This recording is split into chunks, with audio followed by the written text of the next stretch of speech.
আসসালামু আলাইকুম প্রিয় এইচএসসি 25 ব্যাচের শিক্ষার্থীরা।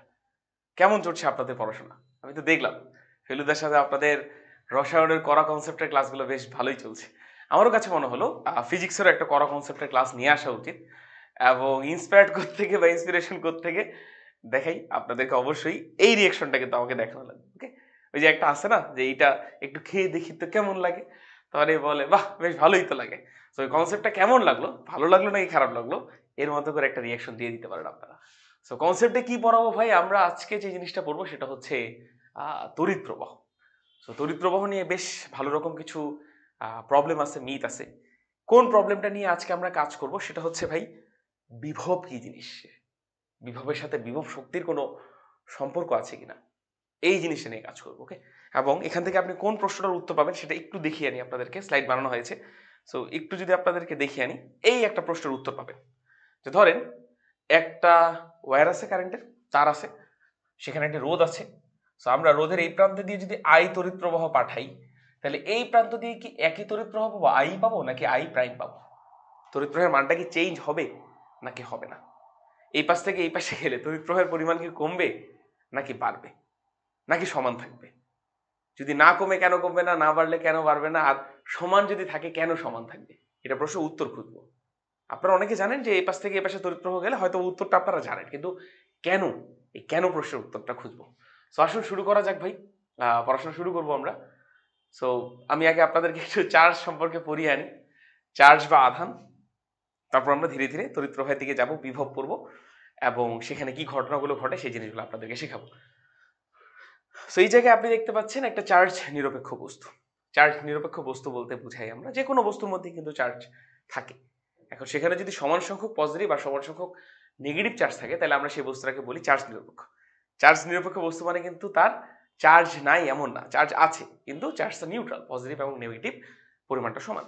পজিটিভ আর নেগেটিভ চার্জ বলতে বোঝাচ্ছে যে নাম্বার অফ প্রোটন আর নাম্বার অফ ইলেকট্রন। ইলেকট্রনই তো মেইনলি চার্জটা আনে। সো এই চার্জ নিরপেক্ষ বস্তু বলতে বোঝাচ্ছে এখানে ধনাত্মক আর ঋণাত্মক চার্জের পরিমাণটা হচ্ছে সমান। মানে এই চার্জটাতে, এই বস্তুটাতে যতগুলো প্লাস আছে ঠিক ততগুলোই মাইনাস আছে।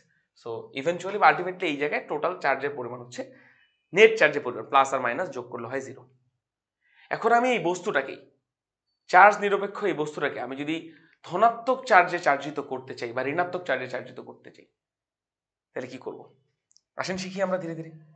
তো আমাদেরকে যে কাজটা করা লাগবে, এই জায়গা থেকে আমরা যদি কোনো কারণে ইলেকট্রন ভাই সরাই, এই জায়গা থেকে ইলেকট্রন সরাই।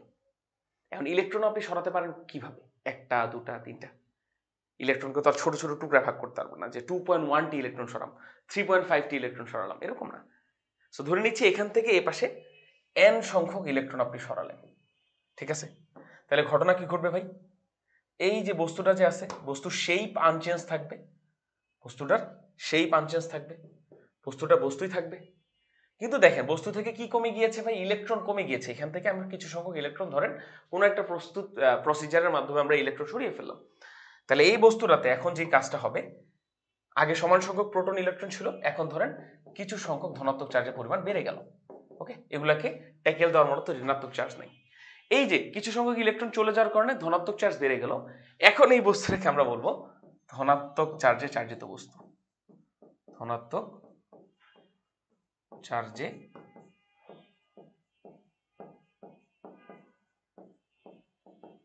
চার্জিত বস্তু। ওকে, সো একটা নিরপেক্ষ বস্তুকে কিভাবে ধনাত্মক চার্জে চার্জিত করা যায় আশা করি বিষয়টা আপনারা বুঝেছেন। এবং ডেফিনেটলি এখান থেকে আরো ডেপথের কিছু আমাদের নলেজ শেখা দরকার। সেই নলেজের মধ্যে এই এন সম্পর্কে একটু ধারণা দিই আর ই সম্পর্কে একটু ধারণা দিই। আসেন, সো এন বলতে কি বুঝাবো ভাই? কতগুলো ইলেকট্রন সরানো হচ্ছে। এখন ইলেকট্রন যে সরানো হয় এটা কি কখনো ভাই ভগ্নাংশ হতে পারে? উত্তর হচ্ছে না, ইলেকট্রন তো গোটা গোটা সরাতে হবে। সো এই এন এর মানটা ডেফিনেটলি অলওয়েজ হওয়া লাগবে কি ভাই? পূর্ণ সংখ্যা হওয়া লাগবে। বোঝা গেল বিষয়টা? কারণ কোনো বস্তু থেকে আমরা পূর্ণ সংখ্যক ইলেকট্রন সরাতে পারি। আর ইলেকট্রন বলতে কি বুঝাচ্ছি ভাই আমরা? ইলেকট্রনের যে চার্জটা সেটা কত? 1.6 ইন্টু 10⁻19 কুলম। ওকে, মাইনাস দিয়ে দিতে পারেন কারণ ইলেকট্রনের চার্জটা হচ্ছে নেগেটিভ। সো আশা করি সবকিছু বুঝেছেন। তো আমি যদি আপনাকে এখান থেকে প্রশ্ন করি যে আমাকে বলো পৃথিবীর সর্বনিম্ন ছোট চার্জ কি হতে পারে? কমন সেন্স উত্তর দিতে পারবেন নিশ্চয়ই, কমেন্টে জানাতে পারেন। আসেন এখন আমি এই চার্জ নিরপেক্ষ বস্তুটাকে ধনাত্মক না বানিয়ে ঋণাত্মক চার্জে যদি চার্জিত করতে চাই তাহলে কি করবো ভাই? একই রকম প্রসিজারে হাঁটবো। এখানে কিছু সংখ্যক ধনাত্মক কিছু সংখ্যক ঋণাত্মক চার্জ আছে। এখন আমরা এই বস্তুটাতে যদি অনেকগুলো ইলেকট্রন যোগ করি ভাই, n সংখ্যক ইলেকট্রন যদি যোগ করি কোনো একটা প্রসিজারের মাধ্যমে এখানে কিছু ইলেকট্রন আমরা আনতে পারি, ওকে? তাহলে কি ঘটনা ঘটবে ভাই? তাহলে একই জিনিস, এই বস্তুর শেপ নিশ্চয়ই আনচেঞ্জ থাকবে, বস্তু তার চেঞ্জ হবে না, বস্তু বস্তুই থাকবে। সো আমি এই যে একটা র্যান্ডম আরবিট্রারি শেপের বস্তু নিয়েছি, যে র্যান্ডম শেপের কোনো ম্যাটার করছে না, চার্জ কিরকম আছে সেটাই ম্যাটার করছে। সো n সংখ্যক ইলেকট্রন যোগ করার কারণে এই যে বস্তুটা যে ছিল এখানে নিশ্চয়ই কিছু সংখ্যক নেগেটিভ চার্জ বেড়ে যাবে, ওকে? আগে ধনাত্মক আর ঋণাত্মক চার্জ সমান ছিল, এখন কিছু সংখ্যক ঋণাত্মক চার্জ বেড়ে গেল। সো এই বস্তুটাকে এখন আমরা বলতে পারবো ঋণাত্মক চার্জে চার্জিত বস্তু। বুঝতে পারলাম বিষয়টা? সো একটা বস্তুকে কিভাবে ধনাত্মক এবং কিভাবে ঋণাত্মক চার্জে চার্জিত করতে পারছি, আশা করি বিষয়টা বুঝেছেন। সো আমি যদি ওভারঅল আলোচনাটা থেকে একটু ওভারভিউ আপনাকে করতে চাই বা একটু সামারাইজ করতে চাই, তাহলে ঘটনাটা যেটা ঘটে, আপনি কোনো বস্তুকে ধনাত্মক চার্জে চার্জিত করেন অথবা ঋণাত্মক চার্জে চার্জিত করেন, এখানে মূল যে চালিকা শক্তি একটা বস্তুকে ধনাত্মক বা ঋণাত্মক চার্জে চার্জিত করা, সেটা হচ্ছে ইলেকট্রন। ইলেকট্রনই একমাত্র ফ্লো হতে পারে, প্রোটন কখনো ফ্লো হতে পারে না, একমাত্র ইলেকট্রনকে আমরা ফ্লো করাতে পারি। সো কোনো বস্তুর চার্জ ধনাত্মক হবে নাকি ঋণাত্মক হবে, এটা কার উপর ডিপেন্ড করবে ভাই? সেই বস্তুতে কতগুলো ইলেকট্রন যুক্ত হলো অথবা সেই বস্তু থেকে কতগুলো ইলেকট্রন বেরিয়ে গেল, ঠিক না? যতগুলো ইলেকট্রন বেরিয়ে যাবে ঠিক ততটুকু পজিটিভ চার্জ এখানে জমা হবে, পজিটিভ চার্জ বেড়ে যাবে ততটুকুই।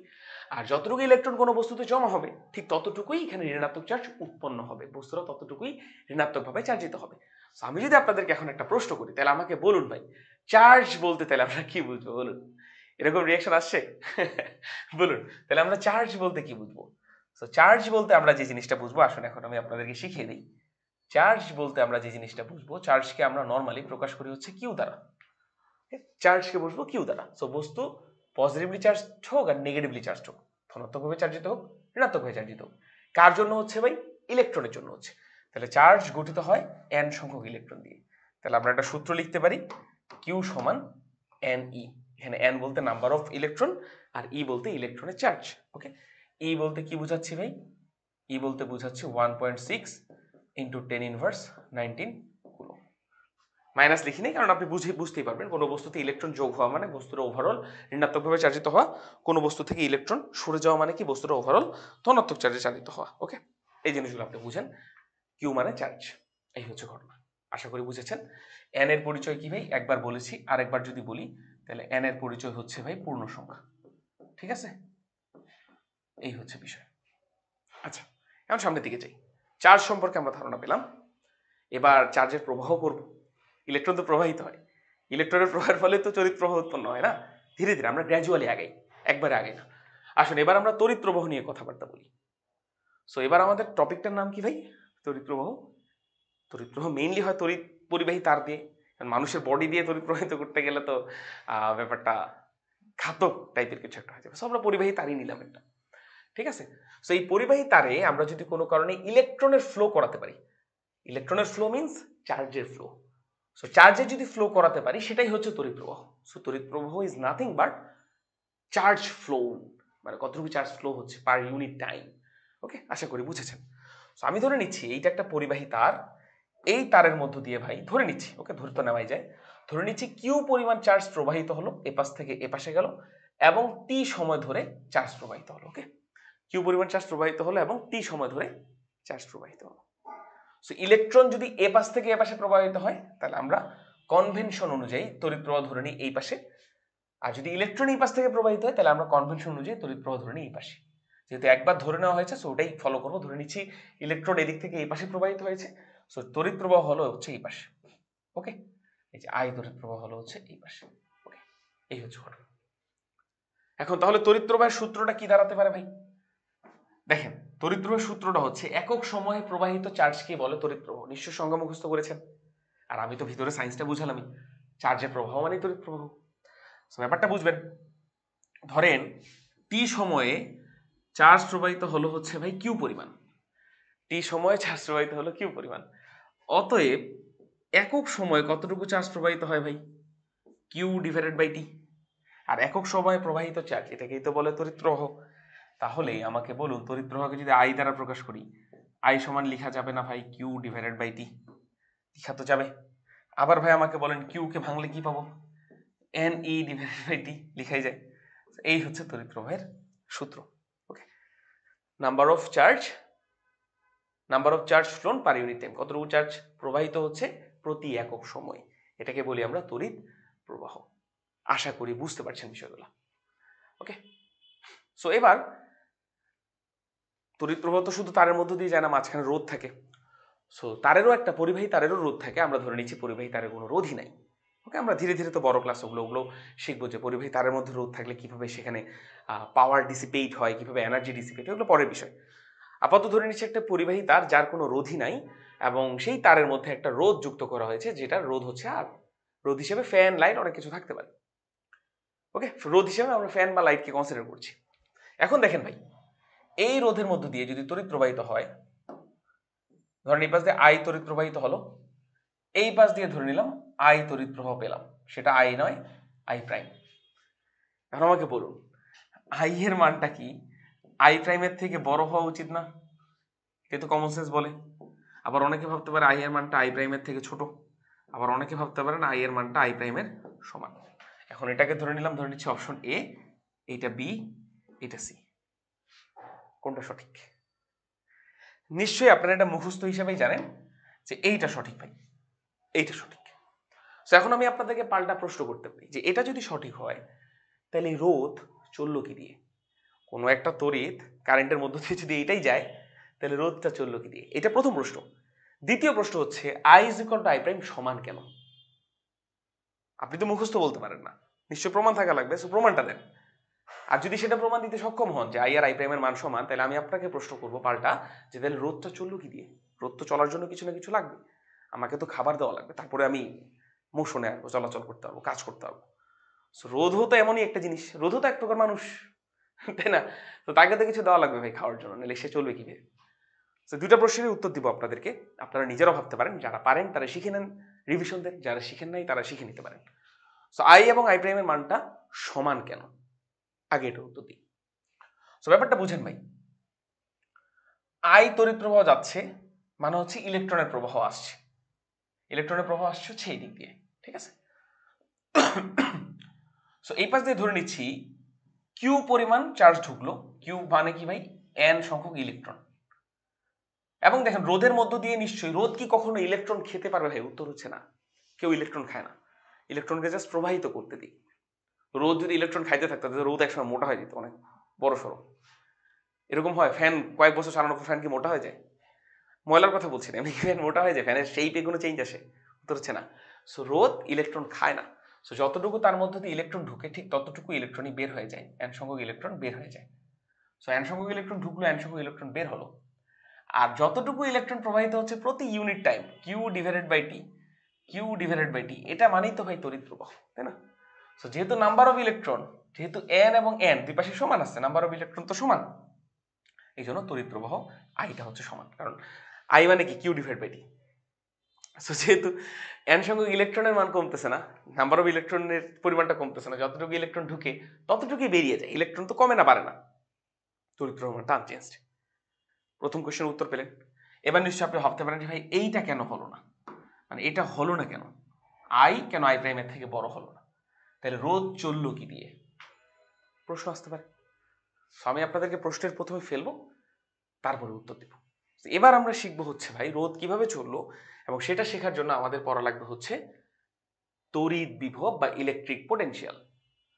সো তড়িৎ বিভব তো আপনাদেরকে আমি শেখাবোই, তড়িৎ বিভব তো শেখাবোই। তড়িৎ বিভব তো আপনি আর ফিল পান না ভাই, আপনি তো আর আঙ্গুল ঢুকিয়ে দেখতে পারেন না কারেন্টের লাইনের মাঝখানে যে একটু শক খেয়ে দেখি ফিল আসবে, এরকম না। সো আমি আপনাকে আগে বিভব শক্তিটা শেখাই, বাস্তব জগতে যা আপনি দেখেন তা দিয়ে, স্প্রিং দিয়ে আপনি হচ্ছে কোনো বস্তুকে উপরে তুললে তার মধ্যে বিভব শক্তি জমা হয়, সেটা দিয়ে আগে বুঝাই, তারপর আপনি তড়িৎ ক্ষেত্রে বা তড়িতে কি হয় ব্যাপার স্যাপার নিজে নিজে ফিল করতে পারবেন। সো আগে আমি তড়িৎ পোটেনশিয়াল বা তড়িৎ বিভব বা ইলেকট্রিক পোটেনশিয়াল পড়ার আগে আমি একটু পরে আপনাদেরকে কোনো সিস্টেমে বিভব শক্তি জমা হয় কিভাবে আসুন পরে। এবং এই জায়গা থেকে আপনি একটা খুব সুন্দর প্রশ্নের উত্তর পেয়ে যাবেন, সেটা হচ্ছে ভাই সংরক্ষণশীল বল জিনিসটা কি? এতদিন নাম শুনে এসেছেন, এতদিন হয়তো বা ভিতরের কারণটা জানেন না, এর নাম সংরক্ষণশীল বল কেন, সংরক্ষণশীল বল কি জিনিস, এ কি সংরক্ষণ করে, সেটার উত্তর আজকে পেয়ে যাবেন। তো আসুন শুরু করা যাক। তো আগে আমি ভাই আমাদের বাস্তব জগতের কোনো কিছু দিয়ে তুলনা করছি, দেন আমি তড়িৎ বিভবে যাব, ঠিক আছে? আগে বাস্তব জগতের বিভব দেখি। তো ধরে নিচ্ছি এটা হচ্ছে আমাদের মাদার আর্থ, ওকে, পৃথিবী। পৃথিবীর উপরে একটা বস্তু আছে ভাই, ওকে, এই হচ্ছে সেই বস্তু, সেই বস্তুর ভর হচ্ছে m। এখন আমরা একটা বস্তুকে ধরেন এখান থেকে এই পর্যন্ত উপরে তুললাম ভাই, ধরে নিচ্ছি তাকে নিচ থেকে উপরে তুলেছি প্রায় h পরিমাণ উপরে তুললাম, নিচ থেকে উপরে তুললাম h পরিমাণ, ঠিক আছে? এখন ব্যাপারটা বুঝেন, বস্তু তার ডিরেক্টলি নিচ থেকে উপরে উঠে না, ধীরে ধীরে ধীরে ধীরে তো উপরে উঠেছে। এখন আমরা বস্তুটাকে যখন নিচ থেকে উপরে তুললাম তখন ধরে নিচ্ছি তাকে, বস্তুটাকে আমরা হয় খুবই স্লোলি তুলতে পারি, দুইটা শর্ত আছে, দুইটা শর্ত আছে, ভালো মতো বুঝবেন, এই জায়গাটা খুব গুরুত্বপূর্ণ। দুইটা শর্ত আছে, হয় খুবই ধীরে তুলবো, বস্তুটাকে খুবই ধীরে তুলবো, অথবা বস্তুটাকে সমবেগে তুলবো। বুঝছেন ব্যাপারটা? হয় বস্তুটাকে খুবই ধীরে তুলবো অথবা বস্তুটাকে সমবেগে তুলবো, এটাই শর্ত। ধীরে তুলবো, একদম ধীরে ধীরে ধীরে ধীরে, অথবা সমবেগে তুলবো। এবং আপনি যদি ইভেনচুয়ালি দুটোই ক্রস করেন, দুটোই আসলে একই জিনিস। ধীরে তোলাও মানে কি, বস্তুটাকে জিরো অ্যাক্সিলারেশন, শূন্য ত্বরণে উপরে তোলা। সমবেগে তোলাও মানে কি, বেগ যদি মান বাড়ে না কমে, তার মানে কি ত্বরণের মান শূন্য। সো ধীরে তোলা আর সমবেগে তোলা দুইটারই ইভেনচুয়ালি একটাই আপনার হচ্ছে কনসিকুয়েন্স, সেটা হচ্ছে কি, বস্তুর ত্বরণ শূন্য হয়ে যাবে, অর্থাৎ বস্তুটাকে নিচ থেকে উপরে তুলেন শূন্য ত্বরণে, এ ইজ ইকুয়াল টু 0। বুঝলেন? এখন কোনো বস্তু কিভাবে ধীরে উপরে উঠে, কখন ধীরে উপরে উঠে বা সমবেগে কখন তোলে, সেটা উত্তর দিচ্ছি তারা। এই যে এই বস্তুটার দিকে একটু তাকান ভাই, এই যে এই বস্তুটার দিকে একটু তাকাবেন, এ তো নিচ থেকে উপরে উঠলো, তাই না? নিচ থেকে উপরে উঠলো, আগে এখানে ছিল, দেন সে এইখানে উঠলো।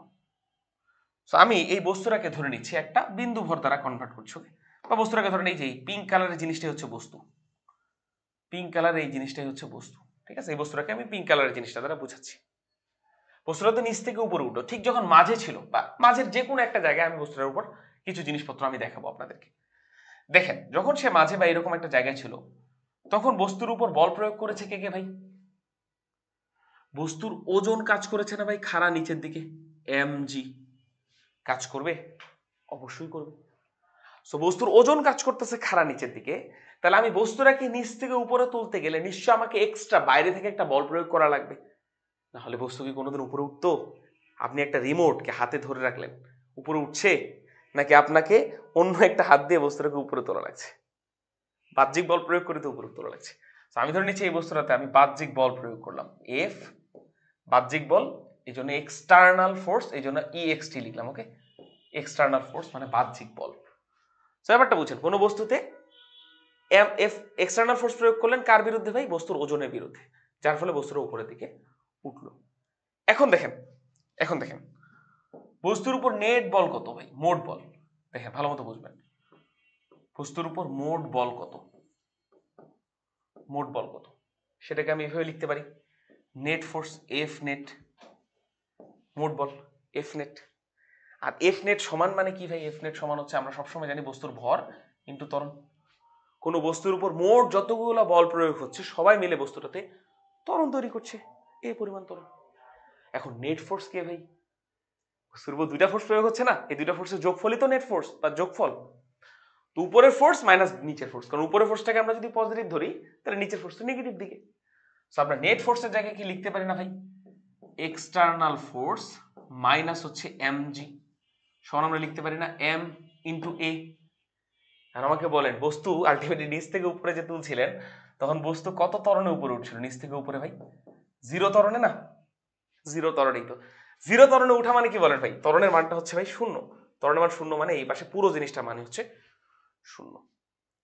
দ্যাট মিনস আমি কি এখান থেকে একটা জিনিস বুঝি, যে আমাদেরকে বস্তুটাকে এমন ভাবে উপরে তোলা লাগবে যেন তার বাহ্যিক বল তার ঠিক ওজনের সমান হয়, তার ঠিক ওজনের সমান হয়, ওজনের সমান। সো ধরেন আপনি একদম ওজনের সমান বল দিয়েই, সামান্য ওজনের থেকে সামান্য বেশি বল দিয়ে বস্তুটাকে ধীরে ধীরে উপরে তুলছেন। বাহ্যিক বলটা এমন হবে যে তার ওজনের ঠিক সমান হবে, অথবা সামান্য একটু বেশি হবে, যার কারণে বস্তুটা ধীরে ধীরে উপরে উঠছে। এতে হয় কি ভাই, বস্তুর গতিশক্তি চেঞ্জ হয় না। ব্যাপারটা বুঝছেন? সমবেগের কথাটা বললাম কেন, সমবেগের কথাটা বলা হচ্ছে কেন? তাহলে দেখেন, সমবেগ মানে কি ভাই, বস্তুটাকে ধরুন নিচ থেকে যখন উপরে তোলা শুরু করলেন, তখন ধরেন ওর আদি বেগ উপরের দিকে ইউ, যখন উপরে নিয়ে গেলেন তখন ধরেন ওর শেষ বেগ উপরের দিকে ভি। যখনই আমি বলছি সমবেগ, তখন কি ভাই, ইউ এর মানটা ভি এর মানের সমান, ইউ এর মানটা ভি এর মানের সমান। তাহলে আমি যদি শেষ গতিশক্তি ব্যাপারটা বুঝবেন, শেষ গতিশক্তি কে ফাইনাল মাইনাস কে ইনিশিয়াল লিখতে চাই, অর্থাৎ শেষ গতিশক্তি বিয়োগ আদি গতিশক্তি, এটা সমান মানে কি বলেন, গতিশক্তির পরিবর্তন ডেল কে লিখতে পারি, গতিশক্তি পরিবর্তন। এটা কি হবে ভাই, half M V square minus half M U square is equal to লিখা যাবে ডেল কে। এখন যেহেতু সমবেগ, তার মানে ইউ আর ভির মান সমান, তাহলে এইটা এবং এটা সমান, তাহলে আমাকে বলেন বস্তুর গতিশক্তির পরিবর্তন কত ভাই, আলটিমেটলি সমান। আমি যেটা করতে যাচ্ছি, বস্তুর গতিশক্তি চেঞ্জ করতে চাই না, এই কারণেই বস্তুটাকে সমবেগে বা ধীরে নিচ্ছি। বুঝা গেল? একটু হায়ার সায়েন্স দেখাচ্ছি ভাই, যেন আপনি বুঝতে পারেন। সো ধীরে ধীরে উপরে তুললাম যাতে বস্তুর গতিশক্তি চেঞ্জ না হয়। গতিশক্তি বাদে কোন শক্তিটা বস্তু চেঞ্জ হতে পারে, সেটা হচ্ছে বিভব শক্তি। আমি যতটুকু কাজ করব বাহ্যিক বল দ্বারা তো আমি কাজ করছি না, বস্তুটাকে উপরে তুলছি মানে কি, আমি কাজ করছি। সো পুরো কাজটাই বস্তুর গতিশক্তি বাড়াবে না, একমাত্র বিভব শক্তি বাড়াবে। এই জন্যই আমি সমবেগে বা ধীরে তুলেছি। বোঝা গেল? এগুলো হচ্ছে ইন্টারনাল সায়েন্সের ব্যাপার, এগুলো অত ভালো মতো শিখে না মানুষজন, পরবর্তীতে অনেক বড় বড় কনসেপ্ট বুঝে না, কারণ একটু কঠিন লাগলেও শিখে রাখুন, কাজে আসবে। সো ব্যাপারটা বুঝুন। এখন আমি যদি আপনাদেরকে এখানে সবকিছু মিলিয়ে একটা কথা আপনাদেরকে বলতে চাই, একটা কথা জাস্ট আপনাদেরকে বলবো, একটা কথা, এই জায়গাটা থেকে সবকিছু মিলিয়ে আপনাদেরকে একটা কথাই আপনাদেরকে বলবো। দেখুন, একটা কথা আপনাদেরকে বলবো, দেখুন, কথাটা হচ্ছে, আমি এই জায়গাটাতে ধরেন লিখতে চাচ্ছি work done by external force, অথবা আমি লিখতে চাচ্ছি ধরেন বাহ্যিক বল দ্বারা কৃত কাজ, বাহ্যিক বল দ্বারা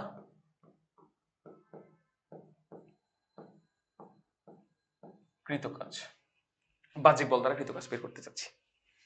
কিভাবে বের করতে পারি ভাই, বলুন বলুন আমাকে বলুন, কিভাবে বের করতে পারি? নিশ্চয়ই এইভাবে করবেন, work done by external force, তাই না? Work done by external force, যেন ডাব্লিউ লিখেছি মানে কাজ, এক্সটার্নাল ফোর্স এই জন্য ইএক্সটি লিখেছি নিচে। কিভাবে হবে ভাই, মানে হচ্ছে কাজের সূত্র কি, বল ইন্টু সরণ। সো এক্সটার্নাল ফোর্স কোন দিকে ভাই, উপরের দিকে, সরণও কোন দিকে, উপরের দিকে। এক্সটার্নাল ফোর্সের ডিরেকশন কোনটা ভাই, দেখুন এই যে এইটাই তো এক্সটার্নাল ফোর্স না, এই যে উপরের দিকেই না এক্সটার্নাল ফোর্স, আর বস্তুর সরণও কোন দিকে হলো ভাই, উপরের দিকে। তাহলে বল ইন্টু সরণ লেখা যাবে তো, নিশ্চয়ই যাবে, নিশ্চয়ই আপনারা এই জিনিসটা বুঝতে পারবেন, সবাই এগ্রি করবেন আমার সাথে। আমরা লিখতে পারি এফ ইএক্সটি ইন্টু বস্তুর সরণ, সেটা হচ্ছে এইচ। এখন আমাকে বলুন এফ ইএক্সটির মান সমান কার সমান ভাই, এম জি সমান। তাহলে আমরা কি বলতে পারি না এম জি এইচ, এটাই হচ্ছে work done by external force বা বাহ্যিক বল দ্বারা কৃত কাজ? বলা যায় নাকি যায় না? বলা যায়। আশা করি বুঝেছেন। এইটা একটা জিনিস গেল। আবার আমি আরেকটা জিনিস আপনাদেরকে বলিনি, একটা বস্তুকে নিচ থেকে উপরে তুললে বস্তুর বিভব শক্তির পরিবর্তন কতটুকু হয় ভাই, বস্তুর বিভব শক্তি কতটুকু জমা হয়, আপনারা বিভব শক্তি জমা হওয়াটা দিয়ে শিখেছেন, সেটাই আমি বলছি।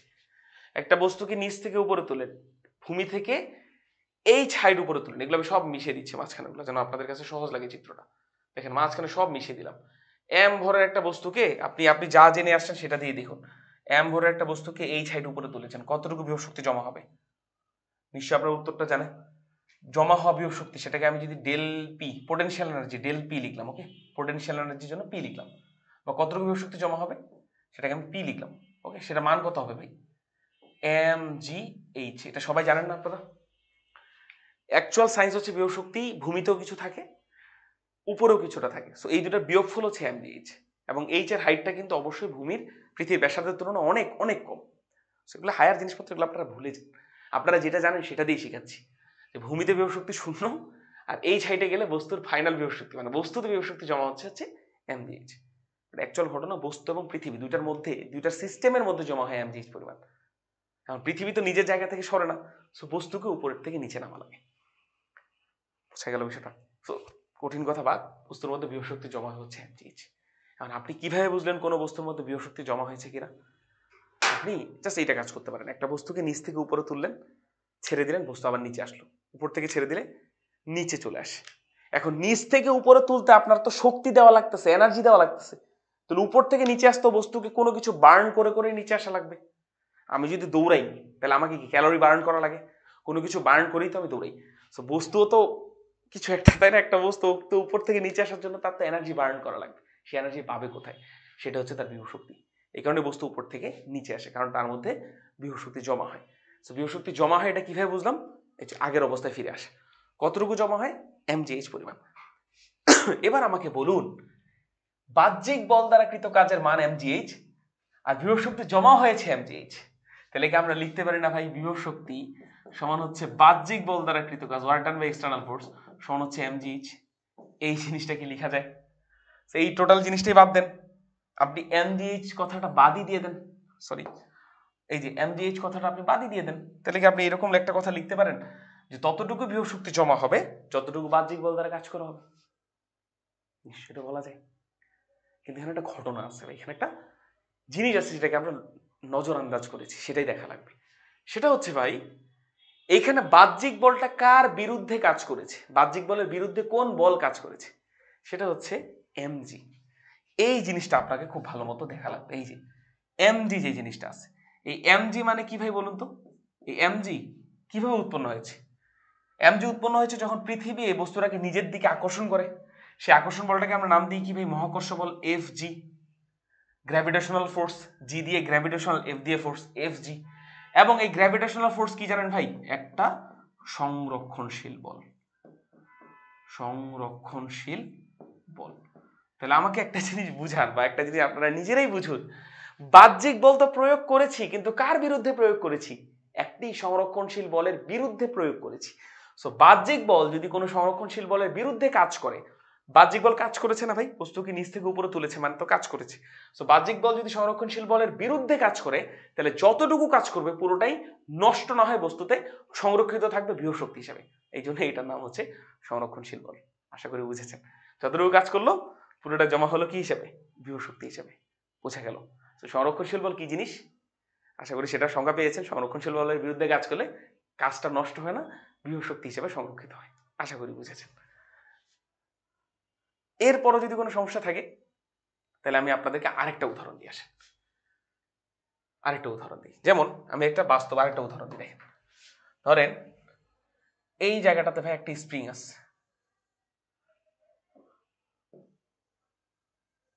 এই হচ্ছে একটা স্প্রিং, ঠিক আছে?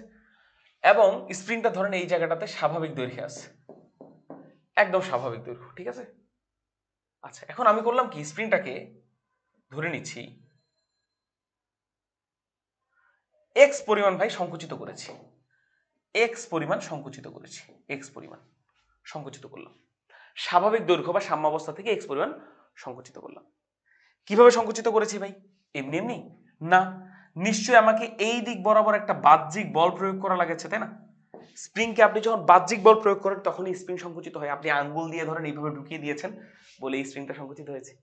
আর স্প্রিং যখন সংকুচিত হয় তখন এই বাহ্যিক বল যখন আপনি প্রয়োগ করেন, স্প্রিংটাও তার বিরুদ্ধে একটা বল প্রয়োগ করে না ভাই? Spring force F S, spring force. স্প্রিংও তো একটা প্রত্যয়নী বল প্রয়োগ করে। এবার বুঝেন, ভালো মতো বুঝবেন, এই প্রত্যয়নী বলটাও না ভাই একটা সংরক্ষণশীল বল। বুঝা গেছে? এই প্রত্যয়নী বলটাও একটা সংরক্ষণশীল বল। এখন ব্যাপারটা বুঝেন, আপনি সংরক্ষণশীল বলের বিরুদ্ধে বল প্রয়োগ করছেন, সংরক্ষণশীল বলের বিরুদ্ধে বল প্রয়োগ করছেন, বাহ্যিক বল। সেই বাহ্যিক বল দ্বারা যতটুকু কাজ করা হবে পুরোটাই বস্তুর মধ্যে কি হিসাবে জমা হবে? বিভব শক্তি হিসাবে জমা হবে। বুঝলাম?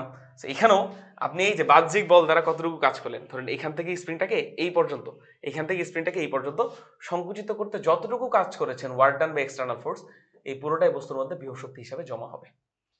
আর আপনি বলেন ভাই প্রমাণ দেন বিভব শক্তি যে জমা হয়েছে, এটা প্রমাণ কি? এটা প্রমাণও আছে, এটা প্রমাণও আছে। প্রমাণটা কি ভাই?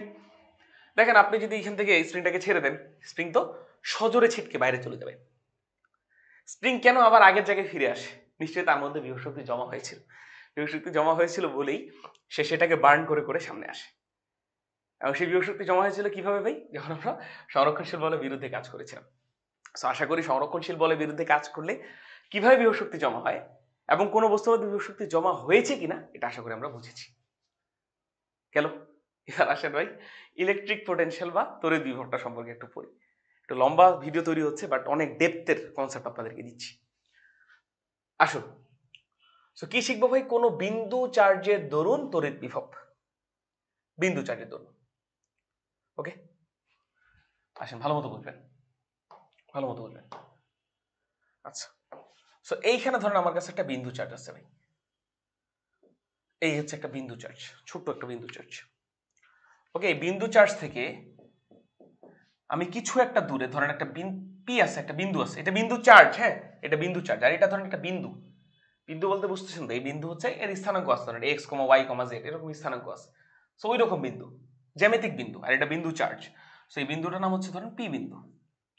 সো আমি কিউ চার্জ থেকে কিছু দূরে একটা বিন্দু আছে পি বিন্দু, ওই পি বিন্দুতে বিভব বের করতে চাই। কার জন্য বিভব বের করতে চাই ভাই? বিন্দু চার্জের দরুন, দরুন মানে জন্য, বিন্দু চার্জের জন্য বিভব বের করতে চাই। তাহলে এই পয়েন্টে এই চার্জ কিউ চার্জের জন্য কতটুকু বিভব, পি পয়েন্টে বিভব, সেটা আমি বের করতে চাই। সেটা হোয়াট, এটাই আমার কাছে প্রশ্ন।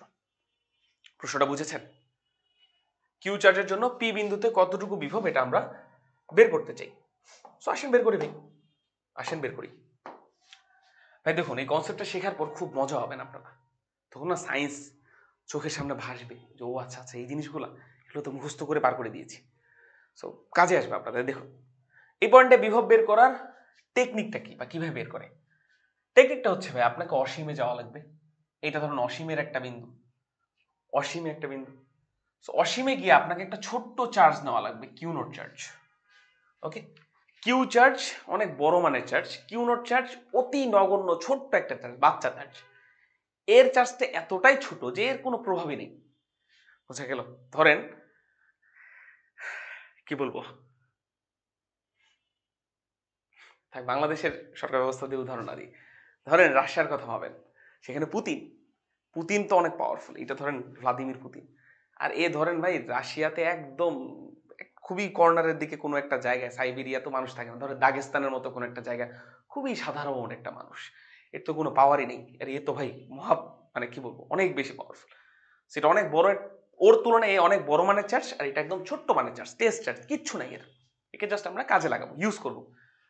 সো এই চার্জটাকে আমি এইখান থেকে এইখানে আনবো। দেখেন ব্যাপারটা, এই চার্জটাকে ধরে আমি এই জায়গা থেকে এই জায়গায় আনবো, এই জায়গা থেকে এই জায়গায় আনবো। সো যতটুকু কাজ করা লাগবে সেটাই হচ্ছে পি বিন্দুতে বিভব। আশা করি সংজ্ঞাটা মুখস্থ করেছেন, বাট সংজ্ঞার পিছনের সায়েন্সটা, ভিতরের সায়েন্সটা বুঝাবো আজকে। সো ব্যাপারটা বুঝবেন ভাই। এই কিউ নট চার্জটাকে ধরে নিলাম আমরা, কিউ নট চার্জটা দেখতে ধরেন এই যে পিঙ্ক কালারের একটা বলের মতো, ঠিক আছে, পিঙ্ক কালারের একটা বলের মতো। এই কিউ নট চার্জকে এখান থেকে এখানে আনতে, ইনফিনিটি থেকে পিতে আনতে, কিউ নট যে চার্জটা আছে আমি ইনফিনিটি থেকে পিতে আনবো। কিভাবে আনতে পারি বলেন? কিভাবে আনতে পারি? কিভাবে আনতে পারি? নিশ্চয় আমার কাজ করা লাগবে। কিভাবে কাজ করা লাগবে? দেখুন ভাই, আমি কিউ নট চার্জের উপর একটা বাহ্যিক বল প্রয়োগ করব, তাইলে তো কিউ নট চার্জটা এদিকে আসবে, তাই না? ওকে তো বাহ্যিক বল দ্বারা টেনে টেনে এদিকে আনা লাগবে। এখন যখন বাহ্যিক বল প্রয়োগ করব, যখন বাহ্যিক বল প্রয়োগ করব, অসীমে অ্যাকচুয়ালি কিউ চার্জের ধরুন ওখানে বল থাকে না, তারপরে ধরে নিচ্ছে বল আছে। দেখেন তো ভাই, এই কিউ নট চার্জটাকে ধরেন, এই জিনিসটা আমি একটু কপি করি, ধরেন এই কিউ নট চার্জটাকে আমি মাঝে কোথাও আনলাম, এই যে এখানে কিউ নট চার্জটাকে ধরেন আমি নিয়ে রওনা দিয়েছি। কিউ নট চার্জটা শুরুতে ছিল এইখানে, কিউ নট চার্জটা শুরুতে ছিল হচ্ছে ভাই এইখানে, এরপর তাকে নিয়ে রওনা দিয়েছি। সো কিউ নট চার্জ এই যে আগাচ্ছে, কিভাবে আগাচ্ছে ভাই? বাহ্যিক বল প্রয়োগ করে আগাচ্ছে। এবং কিউ নট চার্জ যখন আগাবে, কিউ নট চার্জ যখন আগাবে, এই কিউ চার্জকে দেখে থাকবে? উত্তর হচ্ছে না। কিউ চার্জ নিজেও ধনাত্মক, কিউ নট চার্জ নিজেও ধনাত্মক। সো কিউ চার্জ এই কিউ নট চার্জকে কি বিকর্ষণ বল প্রয়োগ করবে না ভাই? এফ ই বা electrostatic force, electrostatic force F E. আর এটা হচ্ছে বাহ্যিক বল external force F E X T. So দেখুন, বাহ্যিক বল প্রয়োগ করা লাগছে কার বিরুদ্ধে ভাই? ইলেকট্রোস্ট্যাটিক ফোর্সের বিরুদ্ধে। আর আপনাকে যদি একদম সহজ কথায় বলে দিই, এই যে ইলেকট্রোস্ট্যাটিক ফোর্স ভাই, এটা একটা সংরক্ষণশীল বল। আমাদের সিলেবাসে 3 প্রকার সংরক্ষণশীল বল, আমাদের সিলেবাসে আমরা 3টা সংরক্ষণশীল বল দেখি, মহাকর্ষ বল, স্প্রিং বল আর স্থির বৈদ্যুতিক বল। 3টা দিয়ে আমি আজকে উদাহরণ দিয়ে দিলাম। সো দেখুন ভাই, আপনি কিউ নট চার্জকে অসীম থেকে নিয়ে আসছেন, আপনি বাহ্যিক বল প্রয়োগ করে নিয়ে আসছেন, কিন্তু কার কোন বলের বিরুদ্ধে বাহ্যিক বল প্রয়োগ করা লাগছে ভাই? একটা সংরক্ষণশীল বলের বিরুদ্ধে। সংরক্ষণশীল বলটা কি? এই কিউ চার্জ দ্বারা কিউ নেট চার্জের উপর প্রয়োগকৃত স্থির বৈদ্যুতিক বল। এবং এখানে একটা ঘটনা আছে, আপনাকে চার্জটা যে নিয়ে আসবেন ভাই, ভিতরে তো নিয়ে আসেন, খুবই ভালো জিনিস। কিভাবে নিয়ে আসতে পারে জানেন? হয় ধীরে নিয়ে আসবেন ভাই, অথবা সমবেগে নিয়ে আসবেন। কিউ চার্জকে ধীরে নিয়ে আসবেন অথবা সমবেগে নিয়ে আসবেন, এবং এই দুইটারে মিনিং হচ্ছে আলটিমেটলি ত্বরণের মান হচ্ছে 0। মানে আপনি বাহ্যিক বল দ্বারা কিউ চার্জকে ভিতরের দিকে নিয়ে আসছেন, কিন্তু গতিশক্তি পরিবর্তন না করে। কিউ নট চার্জের কোনো গতিশক্তি পরিবর্তনই করবেন না। সো আপনি একমাত্র তার পরিবর্তন করবেন কোনটা? বিভব শক্তি। আমরা তো বিভব শক্তি মাপতে যাচ্ছি, তাই না? এই জন্য গতিশক্তিকে বাদ দিয়ে দিলাম, আগে থেকে বাদ দিয়ে দিলাম। সো কিউ নট চার্জকে এখান থেকে এপাশে আনছি এমন বল প্রয়োগ করে যেন এই দুইটা বল অলমোস্ট সমান হয়, যেন এই দুইটা বল অলমোস্ট সমান আর বিপরীতমুখী হয়। দেখেন, আমি এই কলমটাকে এইদিকে টানবো আর এই কলমটাকে এইদিকে টানবো, আর আমি যদি দুইটা সমান বলে প্রয়োগ করি, দুই পাশে কলম কিন্তু নড়ছে না। আমি যদি এই পাশে বলটা সামান্য একটু বাড়িয়ে দিই, তাহলে কলমটা ধীরে ধীরে ধীরে ধীরে যাবে। বোঝা গেল? সো আমার এই হাত দিয়ে এই পাশে টানছি, এই হাত দিয়ে এই পাশে টানছি, বাট এই পাশে বলটা সামান্য বড়, সো কলমটা ধীরে ধীরে এই পাশে যাচ্ছে। বোঝা গেল? এই ঘটনাই ঘটেছে। বাহ্যিক বলটা মানে ইলেকট্রোস্ট্যাটিক ফোর্সের থেকে সামান্য বড়, এই কারণেই বস্তুটা এইদিকে যাচ্ছে। এবং কিভাবে যাচ্ছে ভাই? হয় ধীরে যাচ্ছে, না হয় সমবেগে যাচ্ছে, যেন বস্তুর বা চার্জটার গতিশক্তি কোনো পরিবর্তন না হয়। বোঝা গেল? আশা করি বুঝেছেন। আশা করি বুঝেছেন আপনারা। তো যদি বুঝে থাকেন ভাই, তাহলে আমাদের মোটামুটি কাজ শেষ, মোটামুটি কাজ শেষ। সো আসেন আমি পুরো জিনিসটাকে একটু উপরে তুলে দিই, এই যে এইখানে তুলে দিই। সো এবার দেখেন, এবার দেখেন, এবার যে ঘটনাটা, পি পয়েন্টে পোটেনশিয়াল কত হবে জানেন ভাই? আমরা তো এটাই বের করতে চাচ্ছিলাম, যে কিউ চার্জের জন্য পি বিন্দুতে বিভব কত, এটাই বের করতে চাচ্ছিলাম। সো সূত্রটা কি জানেন?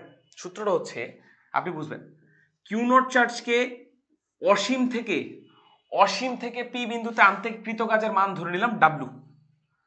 কাজ তো করা লাগছে, কে কাজ করছে? বাহ্যিক বল কাজ করছে। সো কিউ নট চার্জকে অসীম থেকে পি বিন্দুতে আনতে কাজ করা লাগছে ডাব্লু। অতএব একক কোনো চার্জকে অসীম থেকে পি বিন্দুতে আনতে কাজ করা লাগছে W divided by Q nought, W divide by Q nought. আর একক কোনো চার্জকে অসীম থেকে কোনো বিন্দুতে আনতে যতটুকু কাজ করা হয় সেটাকে আমরা বলি বিভব, যে কোনো পয়েন্টে বিভব। সো পি পয়েন্টে বিভব মানে কি হবে ভাই? বাহ্যিক বল দ্বারা কৃত কাজ, সেটা হচ্ছে work done by external force, অসীম থেকে এখানে আনতে যতটুকু কাজ করা লাগছে, ডিভাইডেড বাই কিউ নট চার্জটা, ডিভাইড বাই কিউ নট চার্জটা। বোঝা গেল ভাই?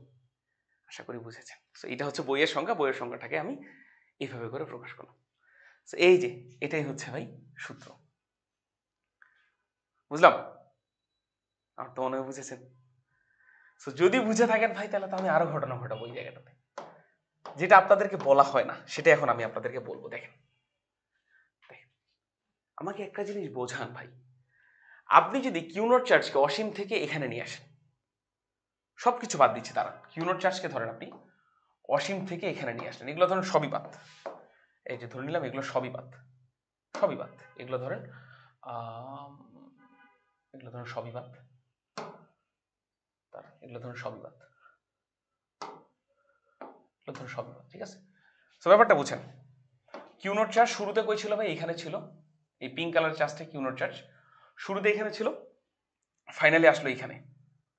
সো এটা হচ্ছে ফাইনাল চিত্র। ওকে, তাহলে আমি এটাও বাদ দিয়ে দিলাম। হ্যাঁ, ওটাও ধরেন, ওটা দেখারই দরকার নেই, শুরুতে অসীমে ছিল, ফাইনালি এখানে আসলো। এখন ব্যাপারটা বুঝেন, এখন ব্যাপারটা বুঝেন, আপনি যদি এইখানে এসে কিউ নট চার্জকে ছেড়ে দেন, এখানে এসে ধরেন কিউ নট চার্জকে ছেড়ে দেন, এখানে আনে কিউ নট চার্জকে ধরেন ছেড়ে দিলেন। সো আপনি যখন এই পাশ থেকে এখানে আনছিলেন, কিউ নট চার্জকে যখন এই পাশ থেকে এই পাশে আনছিলেন, তখন কাকে প্রয়োগ করে আনছিলেন ভাই? বাহ্যিক বল প্রয়োগ করে আনছিলেন। সো আপনি আনার পরে ছেড়ে দিলেন ভাই, আপনার কাজ শেষ, ছেড়ে দিচ্ছেন। সো এখন এখন এই কিউ নট, এখানে তো কিউ নট চার্জটা আসছে না, এখানে তো কিউ নট চার্জটা আছে, এখানে তো কিউ নট চার্জটা আছে। সো এই কিউ নট চার্জের উপর এখন একমাত্র বল প্রয়োগ করবে কে ভাই? এই কিউ চার্জ, কিউ নট চার্জের উপর একমাত্র বল প্রয়োগ করবে হচ্ছে ইলেকট্রোস্ট্যাটিক ফোর্স। ওই ফোর্সটা তো সারা জীবন থাকবে, আপনি বাহ্যিক বল প্রয়োগ করেন আর না করেন, এইটা তো by virtue of charge. So charge থাকা মানেই আকর্ষণ বা বিকর্ষণ বল থাকবে। সো কিউ নট আর কিউ চার্জ যেহেতু সমধর্মী, দুটোই positive, so Q charge Q nought চার্জকে সাথে সাথে করবে বিকর্ষণ। সো যেটা করবে, এই কিউ চার্জ শিউ করে ছিটকে এদিকে চলে আসবে। সো এখন ব্যাপারটা বুঝেন, ব্যাপারটা বুঝবেন, কিউ চার্জ এখান থেকে কিউ চার্জ এখান থেকে এইখানে চলে আসলো কেন?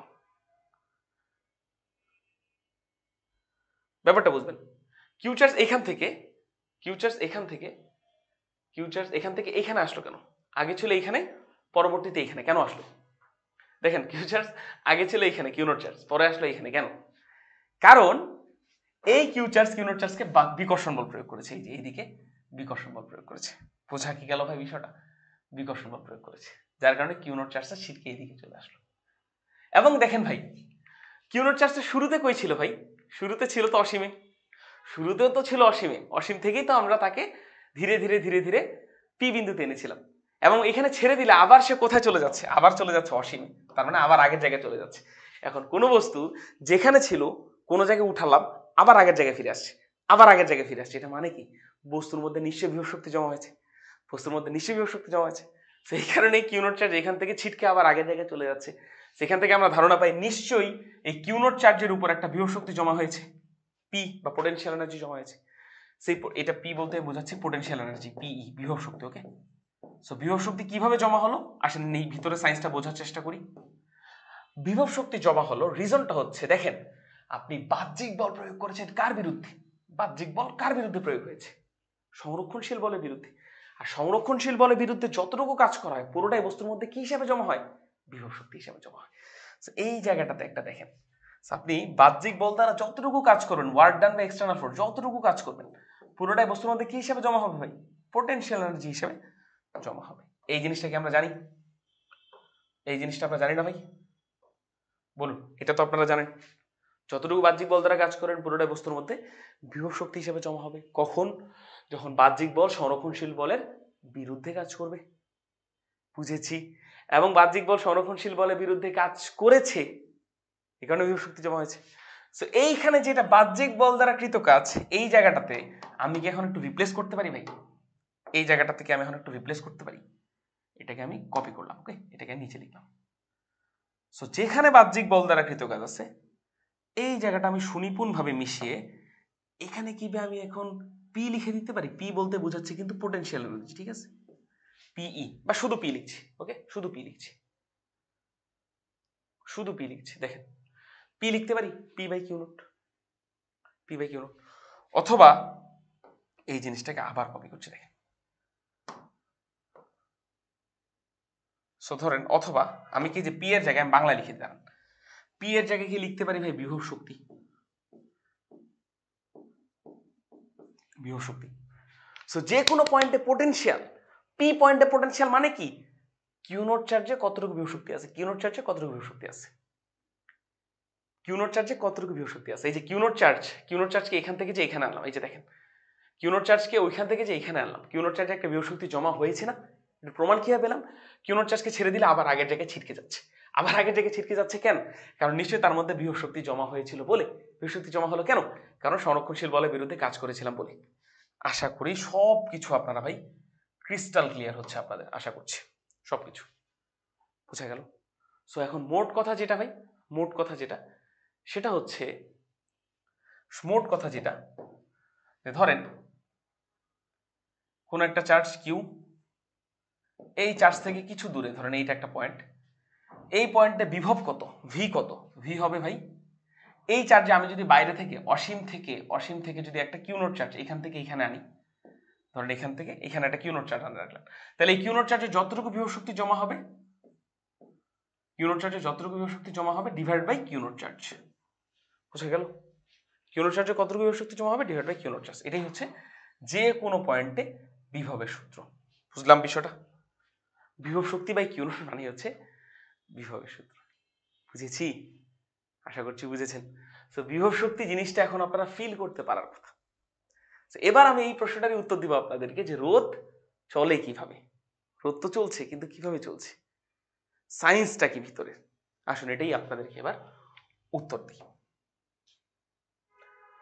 ব্যাপারটা বুঝুন ভাই, আমি একদম সহজ কথা আপনাকে বোঝানোর চেষ্টা করব।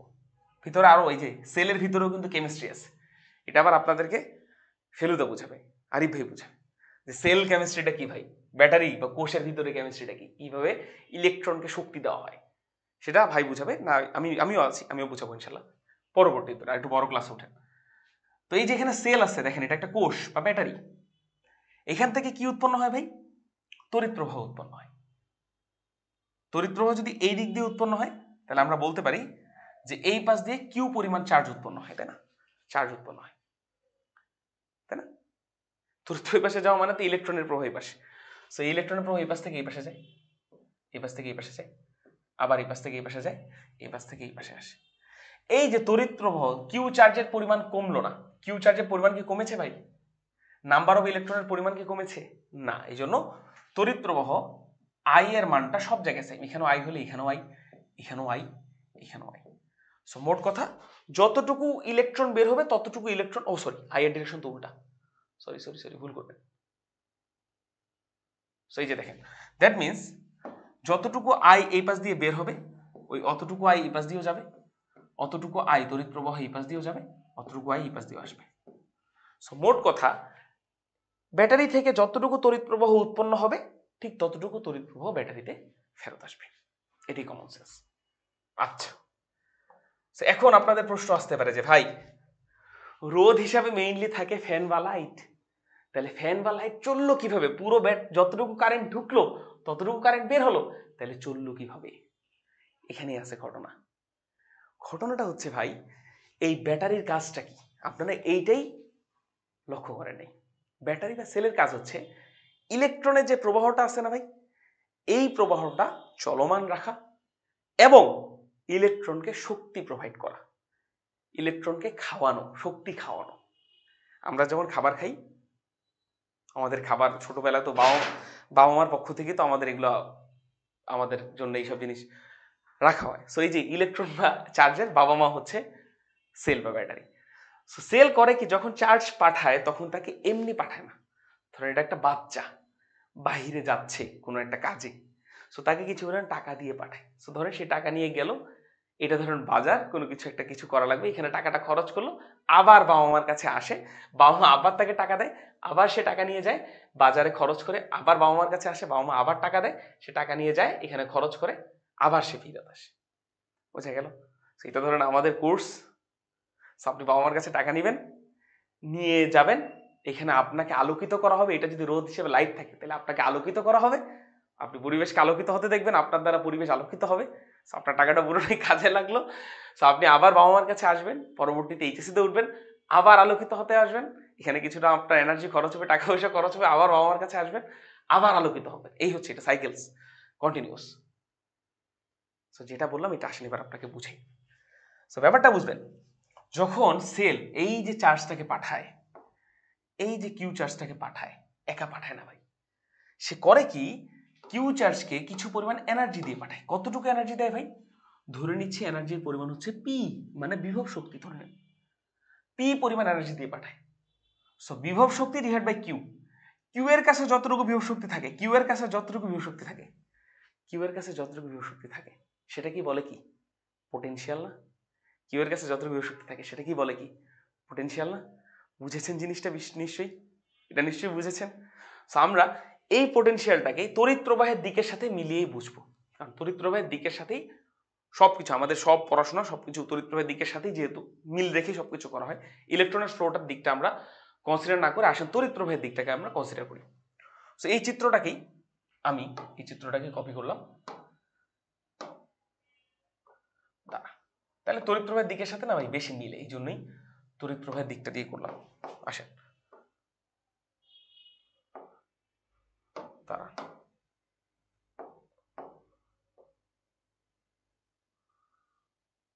সো ব্যাপারটা বুঝবেন, আমরা তড়িৎ প্রবাহের দিকের সাথে চার্জের প্রবাহটাকে মিলাচ্ছি। ধরেন ভাই নেগেটিভ চার্জ না পজিটিভ চার্জ ফ্লো হচ্ছে, ধরেন পজিটিভ চার্জ ফ্লো হচ্ছে, ইলেকট্রনের প্রবাহটাকে আমরা পজিটিভ কিছু দ্বারা রিপ্লেস করছি। তড়িৎ প্রবাহ কিন্তু ধরে নেওয়া হয় যে এই পাশ দিয়ে তড়িৎ প্রবাহিত হচ্ছে। সো ধরে নিচ্ছি কিউ পরিমাণ প্রোটন প্রবাহিত হচ্ছে, এন সংখ্যক প্রোটন প্রবাহিত হচ্ছে, এনপি না লিখে এনই না লিখে এনপি লিখেছে, ঠিক আছে? সো ব্যাপারটা বুঝেন, এই পাশ দিয়ে ধরে নিলাম কিউ পরিমাণ চার্জ প্রবাহিত হচ্ছে, সেই কিউ পরিমাণ চার্জ এই পাশ দিয়েও যাবে, সেই কিউ পরিমাণ চার্জ এই পাশ দিয়েও যাবে, সেই কিউ পরিমাণ চার্জ আবার ফেরত আসবে ব্যাটারিতে। সো যতটুকু চার্জ গিয়েছিল ততটুকু চার্জ ফেরত আসছে, এই কারণে যতটুকু তড়িৎ উৎপন্ন হয়েছিল ততটুকু তড়িৎ ব্যাক আসলো। কারণ তড়িৎ মানে কি? কতটুকু চার্জ পার ইউনিট টাইম। বুঝেছি বিষয়টা? জাস্ট আমি ইলেকট্রনের প্রবাহটাকে পজিটিভ চার্জের প্রবাহ দ্বারা রিপ্লেস করলাম। বুঝেছি, কারণ তড়িৎ প্রবাহ মানে কি ইলেকট্রনের প্রবাহের বিপরীত।